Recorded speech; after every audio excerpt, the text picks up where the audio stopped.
This program was brought to you by Organo Gold.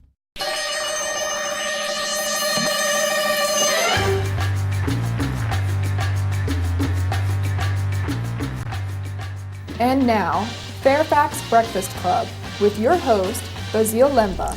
Welcome to the Fairfax Breakfast Club show. My name is Basil Lemba and I will be your host.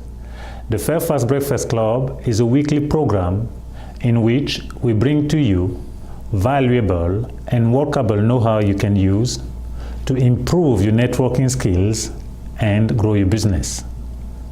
We always start the show with a quote. Today's quote is, "To have another language is to possess another soul." And that is from Charlemagne. With us today in the studio, we have someone who helps children learn other languages and head a language center called Language Stars. His name is Craig Matley. Hello, Craig. Hello, Basil. Thank you for having me. Good. It's a pleasure to have us. So tell me, how did you get to become, what stirred you into directions of languages, of Language Center? Yeah, there's always a great story where we wind up in life. Isn't that the truth? This is no exception. As you know, I'm currently the Fairfax Center Director for Language Stars. But prior to that, I spent 5 years in Seoul, South Korea, working in elementary education. That's correct. And went over to Asia with one mission in mind, to help children learn a foreign language. And in that case, it was to learn English.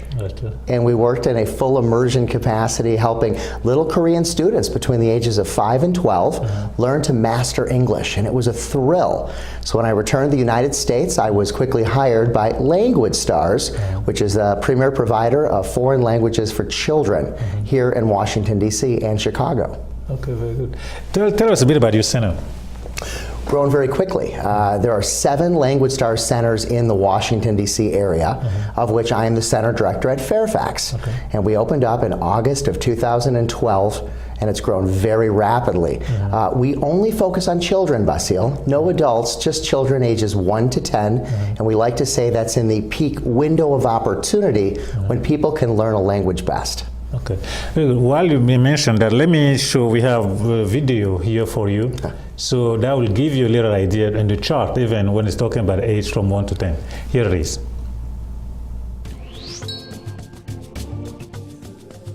Language Stars is fun foreign language for kids. At Language Stars, our mission is to revolutionize how and when children learn a foreign language to foster a new generation of multilingual Americans. We offer programs in Spanish, French, Mandarin, German, and Italian. Early language programs also improve problem solving, math skills, test scores, and self-confidence. And Language Stars helps us understand other cultures. The results speak for themselves. 你好，我叫麦海琳，我很小以前是个 Language Stars 的学生。I've just started at Yale University, and I'm continuing to pursue Mandarin as well as an overarching interest in international studies. It all started at Language Stars, and I'm so grateful. Merci, 谢谢. How do we do it? Fun immersion! Fun Immersion is Language Stars' unique method that focuses on play-based education during the window of opportunity between birth and adolescence, when the brain is naturally programmed to acquire any language. Fun Immersion mixes high-energy movement, music, arts and crafts, snack time, and more. Students aren't just sitting around and memorizing vocabulary. Our class sizes are small, never more than 8 children, ensuring maximum exposure with our dynamic team of native-speaking teachers from more than 20 countries around the world. And Language Stars offers classes year-round for kids from ages 1 to 10, and you can start anytime. There are even summer camps, both day camps and overnights. Learning a foreign language will never again be this easy or this fun. So, see why we've been trusted to teach more than 20,000 children since 1998. Experience fun foreign language for kids at Language Stars!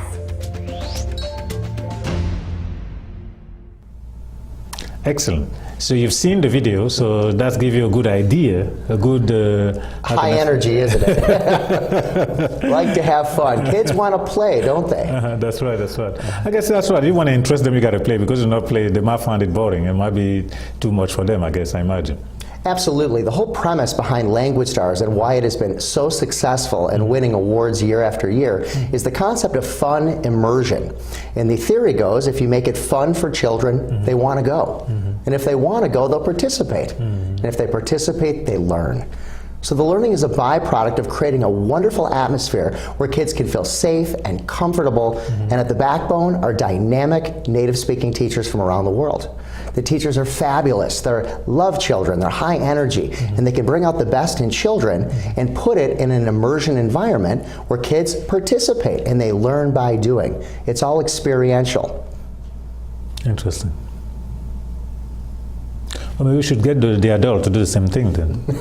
Well, you know, it's funny. We talk about that, and we often get phone calls and inquiries saying, could I take the class at Language Stars? And of course, as a center director, my job is to break it softly to them and say, I'm sorry, unfortunately, you're over the age of 10. So it's probably not going to work out at our center. But the concept really remains the same. If you put a person, whether it's a child or an adult, in an environment where that language is being spoken, we adapt. We learn, isn't that right? You speak multiple languages, you know all about this. I try to. Absolutely. and what's interesting, Basile, you know, on that note is that if you start the children young, it's such a great time because then when they get older, it's not like it was ever a foreign language. They always knew it. They always remember speaking some Spanish or speaking some French or German or, in our case, Mandarin Chinese. And we teach all four, plus Arabic here in the Washington, D.C. market. And every day we get a request for another language. And we can't teach all of them, but we do our best to provide a really good base that children can tap in and learn from. And many of the children are learning multiple languages. They don't just do one, they do 2 or 3. We even have some children doing 4 different languages. At the same time? At the same time at Language Stars. It's rather remarkable. Now, I have a very, very good question for you, at least I hope so. How do you explain that they can pick it up much easily earlier between 1 and 10 than later on? How do you explain that? Well, very good question, by the way, and we spend a lot of our time educating parents that inquire and say, well, why is that? The human brain is an interesting thing, and when it's so young, it's developing, and it takes in everything, and it's almost accelerated. So anything we learn at those peak years between 1 to 10 is strong, and it really resonates, and it takes a deep root. So the key, and that's more of a psychological phenomenon. That's just something that all people do, irrespective of whether it's language or something else. We remember the things best that we learn young. So it's so important to start the children as young as possible. Our programs start at age 1 and we go up to age 10. So it's really between 1 and 10 that we have found, psychologists have suggested, those are the peak learning years, which we call the window of opportunity. So parents are well advised to take advantage of that and use time on their side because there's diminishing returns later. And unfortunately, historically, in the United States at least, many of us, myself included, were introduced to foreign language learning later, when we were in our teenage years. And there's so many more distractions at that time in our life, and acquiring a language has really already happened. We know our native language. In my case, it was English. So when they present a book to you and say, learn this, now it really puts you back a little bit. It says, wow, this is very different than anything I've ever done before. As opposed to introducing it young, well, it's fun, you don't have any resistance, it's a new thing, and there's no concept of easy or hard. There's no judgment. Children want to play. So if you do it while they're young, they not only learn it better, they have more fun doing it, and they retain it better and longer. Interesting. Now, I have another question. How do you learn at age 1? Very good question. Object identification. We like to say that we teach the foreign language the same way people learn their native language. If you think about it, a child is born into the world. We take it home, we look at the child. It's not as though we ignore it. We look at the baby from the first moment it's born. You're such a beautiful boy. You're such a sweet girl. And we have a constant stream of language that's going to that child. We're not expecting dialogue. We're not expecting back and forth, asking questions and answering. But that child right away is hearing that. hearing the sounds, hearing the tones. Object identification, perhaps something's in your hand, you're saying the word, the child sees that, their mind is going to draw a connection between perhaps an object and a word. So it's no different whether it's English or Spanish or Mandarin Chinese or French or German or any other language. The key is to start young, repeat it, and therefore the children will pick it up and retain that information. Starting at age 1 is great, and the classes are so fun because moms and dads can participate, they can come into Language Stars, take advantage of that environment, and have 60 minutes to bond with their child where they're giving them an invaluable skill that they can grow on for their future. So at age 1, you tell them what? This is a table. You say, ça c'est la table, as they say in French, or is that how you teach them? Well, to some degree. I'll imagine a room where you have a maximum of 8 students. So it really starts with controlling the environment. We're making it susceptible to learning. With children particularly, focus is going to be the challenge. A 1-year-old's behavior is going to be very different per se than a 10-year-old's behavior. And we like to say there's no wrong behavior. The child may be focused. They may be looking right at the teacher. They also might be crawling around in the corner, doing something totally different. But those words, that constant stream of language is getting into them. But by repeating things and making it fun, let's say you have a maraca, a little instrument in your hand, and you're shaking it. Maraca is a kind of a Spanish instrument. We've all heard it kind of has rice beans in there, and you shake it. Oh, gotcha. Okay. You see them often in performances. Well, that's a popular toy. Imagine a little child with a maraca in their hand. They want to experience things. Tactile stimulation, touching things, and by able to repeat the words while they're doing the activities, you can reinforce it. It takes time, it's a progressive thing. We like to say there's no microwave for learning a foreign language. It's progressive. The key, start young, have fun, and just expose your children while you can, as young as possible. Interesting. That's interesting. All right. Well, unfortunately, you cannot take me in, otherwise I would have signed up. Yeah, and we would love to have you. Potentially, you could be a teacher at the Language Stars. We get so many calls, Basile, from wonderful people that want to get involved with the program. It always breaks my heart when I have to turn an adult away, but often they know somebody, they have either a grandchild, and that's actually one of the biggest trends we're seeing right now, grandparents getting involved in their grandchildren's education. And it's so wonderful that a lot of grandparents are calling Language Stars saying, I would like to do this for my son or my daughter, and then ostensibly for their grandchildren. It's such a neat way for a grandparent or a parent to do something meaningful right now, so their child or grandchild can have a great future, because this is a multicultural world where education and communication is the backbone of everything we do.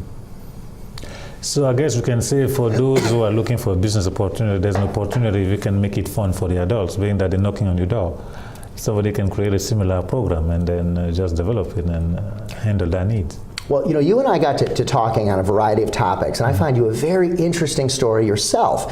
And we share a lot of commonalities in how we like to deal with people. And it's so important, whether you're dealing with a child or you're dealing with an adult, we really have to put the focus on the other person. Isn't that right? That's right. And really take a look at their circumstance, and when you take an interest in them, things flow very naturally.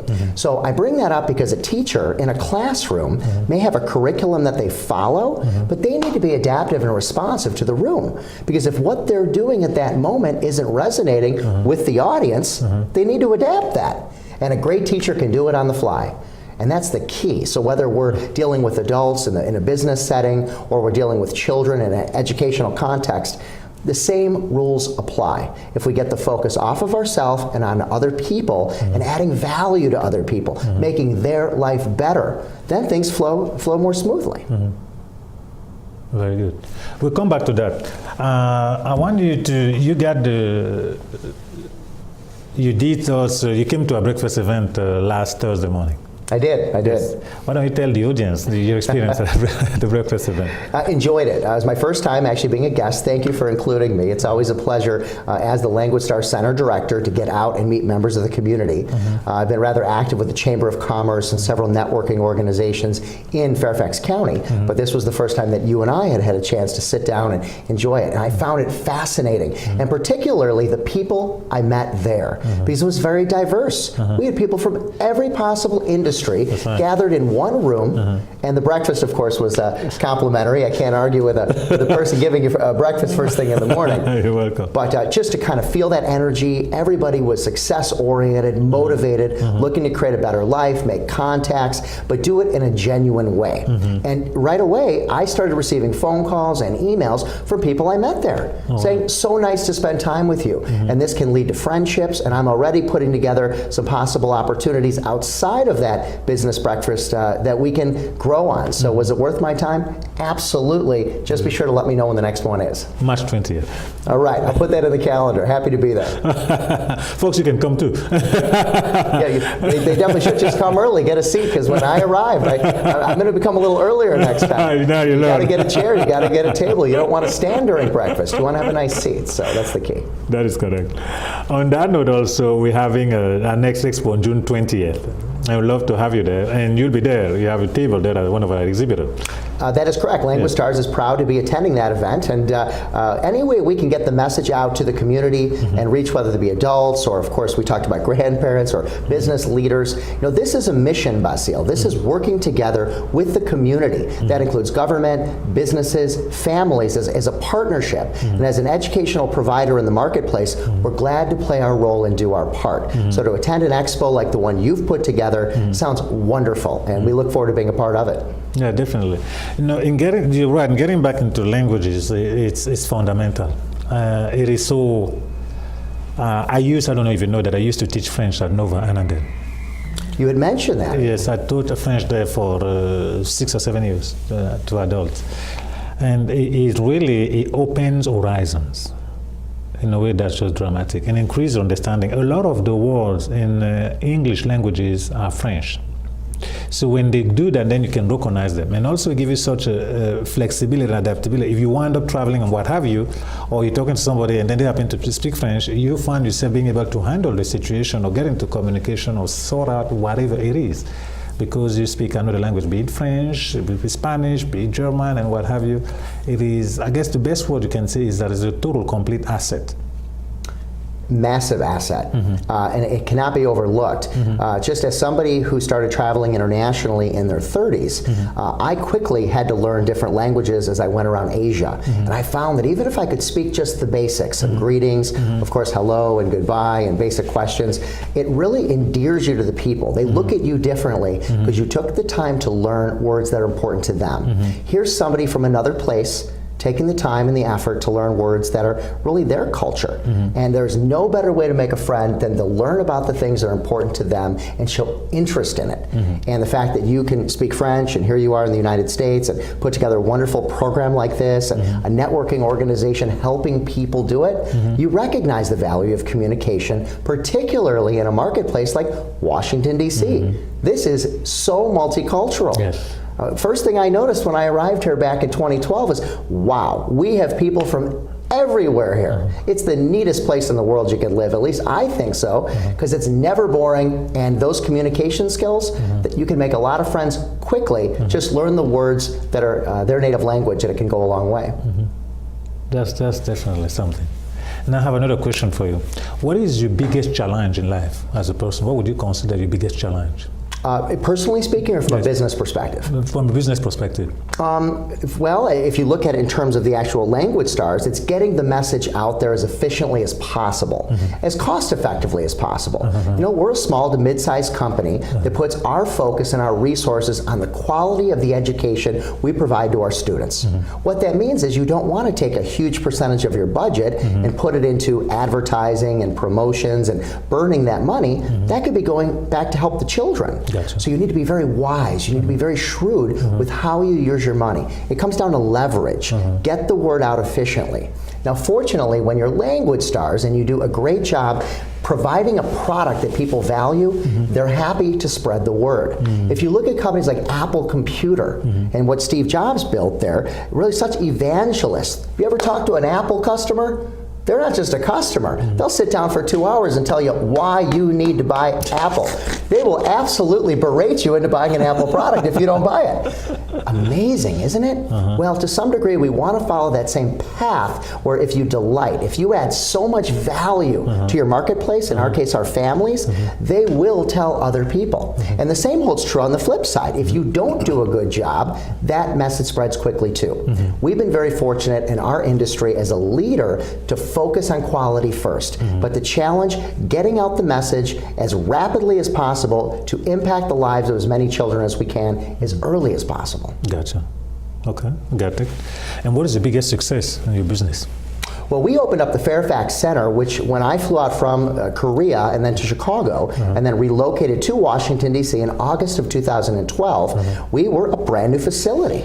We were the newest facility in the Language Stars Corporation, and we had 0 students. Literally, you're brand new. You walk into a building, you turn the lock, you walk in, you look around, you say, we're going to make a language school out of this space. And we did it, and we rehabilitated it, we made it beautiful, and now we are one of the fastest growing centers in the entire region. Really? So, absolutely. And it's by, again, the quality of the teaching and the families and just getting the word out there. But as far as the success, it's taking something that didn't exist and making it thrive. Gotcha. Focusing on the person you're helping, other people, and watching it take off. Let nature take its course. You can't microwave it and you can't force it. But does it feel good? You bet. Because at the end of the day, we're helping children learn a foreign language and lead a better life.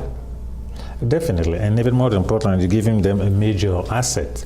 Because even later on in this area or anywhere in today's country, if you speak Spanish or another language, let's say somebody is looking for a job or applying for a job and they speak English. Another person applying for the exact same job and then they speak English, Spanish, French, or whatever the case may be, the person who has speak the foreign language definitely has an edge. Could not agree with you more.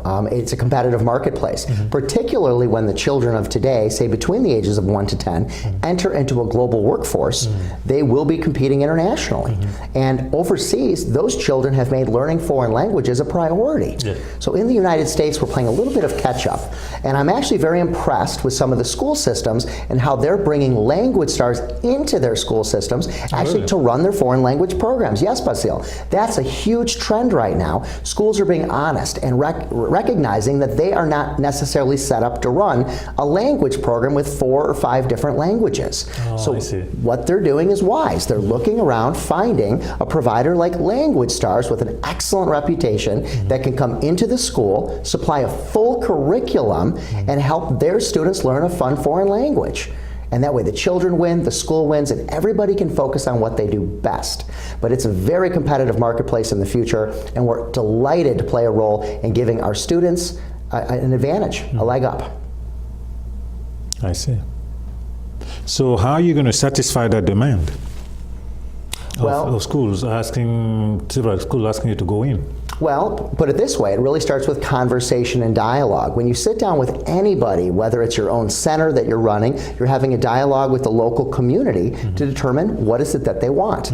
If you're out there having a dialogue with an educational provider, it's the same situation. There may be one language that they're most interested in. They may be more open-minded to all of the languages. So it really starts by asking questions and learning as much about the other person to figure out where can you provide a solution. If they have a specific language in mind, we're certainly happy to sit down with that school and come up with a program and tailor it for them and their students that's going to work out both economically and on a time schedule. Because these children, most of them are in school between a certain set of hours, whether it's 8 in the morning till 1 or to 3 o'clock or till 5 o'clock. So it really comes down to being adaptive, to sit down with the educational partner and find something that works for both parties. And in the end, it's the children that come out ahead. Okay, so this is done after hours. Is that how it is? Do you program the Language Stars? Is not part of the curriculum, which I think it makes sense. But it's done after, after the regular classes. Is that how? The answer is both. We have a situation where we can be adaptive, where a school may say, we'd like you to come in during a certain set time, perhaps it's in the morning when the kids are in school, then one of the classes they may go to would be French class. The teacher and the curriculum happens to be provided by Language Stars. Got it, okay. We have a center program, which I am a director of at Fairfax, where the children actually may come after school into the Fairfax Center, which is a dedicated facility for language learning. Got it. So whether the kids are going to the school or they're coming to the center or both, we have many children that do that too, we're happy to provide a quality product that the children can benefit by learning, and the families are very satisfied. Makes sense. Well, I have to confess that I speak French, I speak English, a little bit of Spanish, I can get by. Hello, mañana, I can say that. Hola, mucho gusto. Or also, being that I'm from Africa, I speak also the dialect, and it has helped me a great deal. I was in Canada not long ago, in Quebec, so I was very comfortable because I could speak the language easily. And here and there, when I run into somebody speak French, and it's interesting because the bonding goes so rapidly. I got a lady on the phone last time, we were talking, and then she probably perceived that my accent. She said, "Do you speak French?" I said, "Yes." And, she just started speaking French. From there, it was just like, and it's definitely an asset one needs to have. And isn't that neat? I mean, at the end of the day, being a social world we live in, to get ahead, we have to interact with other people. That's the reality of it. So as we expand internationally and travel, just that ability to make a quick friend, it can get you a place to stay. My personal experience with foreign language has landed me not only employment, places that I can sleep at the end of the night, and I'm actually engaged to be married to a woman from South Korea. Oh, really? Yes. Congratulations. Well, thank you very much. And she's a wonderful woman. Min Jung, if you're watching this, hello. Hello from Washington, D.C. Hello to South Korea. But Pangapsunida to all my Hanguk Saram Chingu over there. So There you go. many friends around the world, Basil. But to sit here with you today and hear a little bit about your background and how foreign languages have played a role in your life, coming from another country to the United States, it just opens up doors. So I really encourage people, whether you're an adult or a child, now is the time to get involved. Learn a language. It's never too late. You can always learn. He just nearly talked to you too soon. Bye-bye.